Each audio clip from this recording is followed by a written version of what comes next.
एक लड़की जिसको ना तो मैंने कभी देखा, ना पहचानता, ना जानता, लेकिन उसकी स्टोरी ने मेरा दिल दहला दिया। मेरा दिल दहला दिया। जो बात तथागत भगवान गौतम बुद्ध के जीवन में घटी थी, शायद वही बात मेरे भी जीवन में घटी थी। नवोत्थाय, जय हिंद। मैं आपका दोस्त प्राजागर हूँ। आज फिर एक बार हम लोग इस रियल स्टोरी के माध्यम से एक बार फिर मिल रहे हैं। और आज की जो स्टोरी लेकर आया हूँ, तो मैं रश्मि इसकी लेकर आया हूँ। रश्मि, जिसको ना तो मैं पहचानता हूँ, ना तो जानता हूँ, ना कभी मिला, लेकिन फिर भी वो 15 जून का वो जो दिन था, वो मेरे लिए एक बहुत ही इमोशनल दिन रहा, जिसके कारण ना तो मैं चैन से सो पाया, ना तो हमेशा उसी की याद, हमेशा उसी की याद। तो जानते हैं इस रियल स्टोरी में ऐसा क्या हुआ। बात उस समय की है कि एक दिन मुझे सुबह सुबह फोन आता है। वो फोन जिन्होंने किया था, तो उन्होंने कभी मेरा परित्राण पाठ अटेंड किया था और उन्हें उस परित्राण पाठ से कुछ रिजल्ट मिले। और आज जब उनका फोन आया, तो वो कहते हैं कि सर, आज आपको अर्जेंट एक परित्राण पाठ के लिए जाना है, धम्मा टॉक के लिए जाना है। और मैं हाँ ना ऐसा कर कुछ ना बोलते हुए, जब भी मेरे पास टाइम होता है, तो मैं अवश्य कोई एक्सक्यूज नहीं करते हुए वहां पर पहुंचने की कोशिश करता हूँ। और ऐसा ही जब मैं उस मकान में पहुंचा, तो वहां के लोग काफी नर्वस थे, नाराज थे। मैं उनसे पूछता हूँ कि आप परित्राण पाठ क्यों दे रहे हैं? तो वो कहते हैं कि सर, हमारी जो लड़की है रश्मि, वो हॉस्पिटल में एडमिट है। उसे ब्रेन ट्यूमर हुआ है। कल ही उसका ऑपरेशन हुआ, लेकिन डॉक्टर ने कहा कि 2 दिन इंतजार करना पड़ेगा। 2 दिन इंतजार करना पड़ेगा, तभी हम लोग कुछ बता पाएंगे। मैं परित्राण पाठ की तैयारी की। वहां पर मैं बैठा, सभी लोग दुखी थे। शायद वो लोग मुझे एक आशा की नजर से देख रहे थे कि ये सर कुछ करेंगे, कुछ बताएंगे।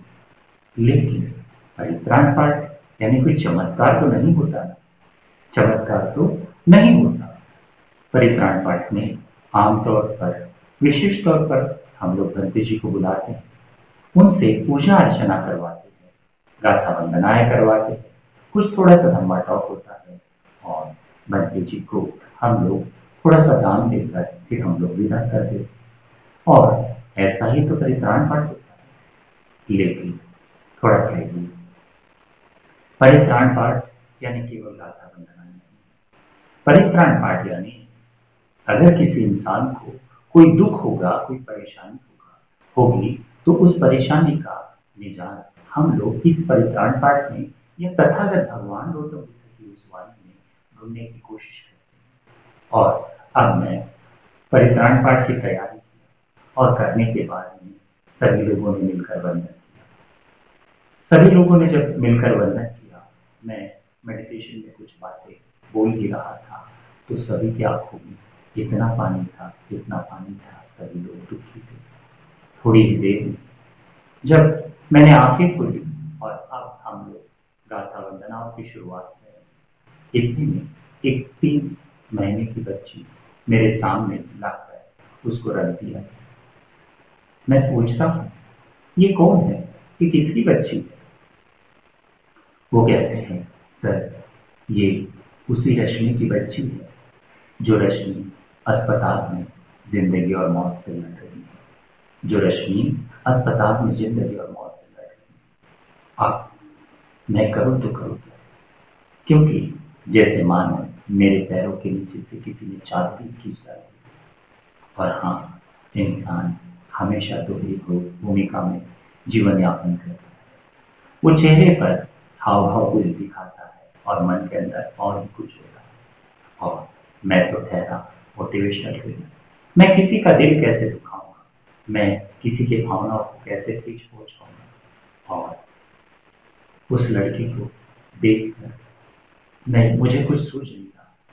मैं सिंपल त्रिशरण और पंचशील जब बोलने की कोशिश की तो भी मेरी गलतियां होंगी, जबकि मैंने हजारों बार गाथा वंदनाओं को कहा है, हजारों बार। लेकिन यहाँ पर मेरी गलतियां हो रही थी। मैं विचलित हो रहा था क्योंकि मुझे बार बार एक ही किस्सा याद आ रहा था, तथागत भगवान गौतम बुद्ध के जीवन का एक ही किस्सा।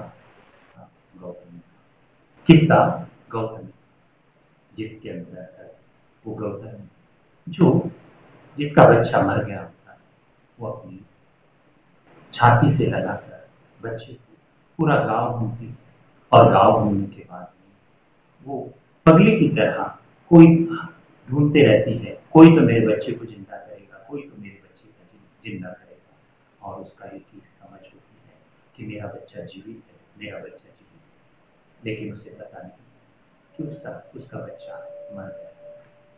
और ये किस्सा जब वो तथागत भगवान गौतम बुद्ध के पास जाती है और बुद्ध के पास जाने के बाद में कहती है कि हे बुद्ध, आप ही मेरे बच्चे को जिंदा कर सकते हैं, उसे जीवन दान दे सकते हैं, आप ही। तो तथागत भगवान गौतम बुद्ध उसके भावना को नहीं खींच पहुंचा और उसे कहते हैं कि देखो, आप किसी भी गांव में चले जाइए और गांव से किसी एक घर से वो मोहरी लेकर आइए जिस घर में किसी के घर के भी सदस्य की मौत नहीं हुई होगी, जिसके घर में कोई मरा नहीं होगा, ऐसे घर की वो मोहरी लेकर आई। उसे लगता है कि ये बहुत आसान है और वो दौड़ते दौड़ते गांव में जाती है, दरवाजा खटखटाती है। घर के हर सदस्य उसे मोहरी देने के लिए तैयार तो होता है, लेकिन वो मोहरी देने के लिए तैयार तो होता है, लेकिन अभी ये स्वीकारने को तैयार नहीं होती, क्योंकि यहाँ हर किसी के घर में मौत हो चुकी है और उसकी सारी फीलिंग्स टूट चुकी थी। उसे पता चल चुका था कि जीवन में मृत्यु ही एक सत्य है, जीवन में मृत्यु ही एक सत्य है। और वो गौतम बार बार जिस तरीके से हर किसी को अपने बच्चे को मांग रही थी कि मेरा बच्चा दे दो, मेरा बच्चा दे दो, या बुद्ध को कह रही थी कि मेरे बच्चे को जीवन दान दे, जीवन दान दे, तो शायद ऐसी ही अवस्था मेरे सामने हो चुकी। मैं आंखें बंद कर लेता, लेकिन मेरा मन विचलित हो रहा है। वो 3 महीने का बच्चा, 3 महीने की वो बच्ची थी, और वो बार बार शायद मुझे यही कह रही थी कि मुझे मेरी माँ चाहिए, मुझे मेरी माँ चाहिए, और मैं कुछ भी नहीं कर पा रहा। लेकिन जब इस विषय में मैं मेडिटेशन में सोच रहा था, इस विषय में जब मैं ध्यान भावना में था, तो मेरे दिमाग में एक बात आई कि इंसान की जबान में अमृत होता है, इंसान की जुबान में अमृत होता है, वैसे ही उसके जुबान में जहर भी तो होता है। अगर वो किसी को अपने शब्दों से काट दिए तो उसके रिलेशन टूट जाते हैं, और वो रिलेशन कभी और कभी नहीं जुड़ पाती। और यही बात मेरे दिमाग में थी, और साथ ही साथ इंसान के जबान में अमृत भी हो सकता है कि वो किसी के लिए मंगल मैत्री करे, या सभी मिलकर मंगल मैत्री करे, तो उस मंगल मैत्री का फल जरूर और जरूर मिलता है। और मैंने केवल यही एक सोच रखी वहां। उस परित्राण पाठ में उन सारे सदस्यों को मैं समझा रहा था कि देखो, आप जो भी सोच रहे हो ये, लेकिन मैं तो कोई चमत्कार करने वाला नहीं हूं, और मैं केवल पूजा अर्चना कर सकता हूँ, आपके लिए मंगल मैत्री कर सकता हूँ। लेकिन मुझे एक बात पता है, जब हम लोग सभी मिलकर अपने घर के उस सदस्य के लिए मंगल मैत्री करेंगे, तो आपकी श्रद्धा और मेरी मंगल मैत्री, ये दोनों का कॉम्बिनेशन होगा, तो जरूर और जरूर आपके उस पेशेंट को, मतलब रश्मि को जरूर होश आएगा। और यही चीज मैं उनको बता रहा था, लेकिन अंदर क्या था ये बताने की मैं कोशिश नहीं कर पा रहा था, क्योंकि मन अंदर से तो टूट चुका था, मन अंदर से दुखी हो चुका था कि कहीं मैं इन लोगों को धोखा तो नहीं देगा। और ऐसे ही दुविधा हर किसी के साथ होती है। मुंह में कुछ होता है और अंदर कुछ होता है। तो बस यही बात मेरे भी मन में थी। लेकिन वहां पर मैंने दिल से करुणा में दिल से उस परित्राण पाठ को लिया और परित्राण पाठ लेने के बाद में उन लोगों को ये समझाया कि देखिए, आपकी रश्मि जिस अस्पताल में एडमिट है, वहां पर कितने ही पेशेंट होते, कितने ही लोग अपने परिवार के लिए दुखी होते, तो हम लोग केवल आपकी रश्मि के लिए नहीं, तो उस हॉस्पिटल के सभी के लिए मंगल मैत्री करेंगे, सभी के लिए मंगल मैत्री करेंगे। और जब मेरा परित्राण पाठ खत्म हुआ, तब मैं उनसे कहता हूँ, जो मुझे दिल से लगा वही उनको बताया कि देखिए, हर कोई इंसान को किसी न किसी चीज की जरूरत है, तो आप किसी न किसी व्यक्ति के जीवन में ऐसा निमित्त बने कि आप उसकी मदद कर सकें। शायद वो इंसान आपको दिल से दुआ देगा, आपको दिल से दुआ देगा कि जाओ, आपकी इच्छा पूरी हो, जाओ, आपकी इच्छा पूरी हो। और यही चीज वहां पर मैं बताकर चला है। वो परित्राण पाठ, वो दिन, वो निर्जुल आज तक मुझे याद है। इतना दिल को दहलाने वाला, मुझे परेशान करने वाला, क्योंकि हम लोग तो ट्रेनर्स हैं। हम लोग कहीं पर भी जाए, कुछ भी हो जाए, तो उस चीज को एक्सेप्ट नहीं करते, बुरी सी बुरी चीजों को एक्सेप्ट नहीं करते, और अच्छी चीजें हो तो उनके लिए मंगल मैत्री भी करते हैं। मतलब लोगों को सपोर्ट करना, लोगों को मदद करना, ये हमारा गुण होता है। और किसी का मन ना दुखाना, कितनी भी परिस्थिति आए, लेकिन उसके दिल को ठेस ना पहुंचे, यही कार्य हमारा होता है। और यही कार्य करके मैं वहां से चला आया। उन लोगों का विश्वास, परित्राण पाठ में किया गया अधिष्ठान, वो सम्यक संकल्प, और उस रात को मैं घर में सो ही नहीं पाया। बार बार जिस इंसान से मैं कभी मिला नहीं था, जिसका चेहरा मैंने कभी देखा नहीं था, और शायद मुलाकात होगी या नहीं होगी ये भी मुझे पता नहीं था, लेकिन वो जो 3 महीने की बच्ची थी ना, वो मुझे बहुत परेशान करती थी। वो शायद दिल से यही बोलती थी कि मुझे मेरी माँ चाहिए, मुझे मेरी माँ चाहिए। और जब भी मेरी आंख खुलती तो मैं उस बच्ची के लिए केवल दिल से वो दुआ देता कि बेटा, जरूर जरूर तुम्हें तुम्हारी माँ मिली, जरूर और जरूर तुम्हारी माँ मिली। और भगवान से उस दिन मैंने दिल से मंगल मैत्री की। हमेशा की तरह मैं सुबह उठने के बाद में मैं जब ऑफिस आने वाला था, मतलब सेंटर आने वाला था, तो मेरी वंदना प्रार्थना इतनी बड़ी नहीं होती कि मैं वहां पर आधा घंटा बैठूं, क्योंकि इतना टाइम नहीं होता।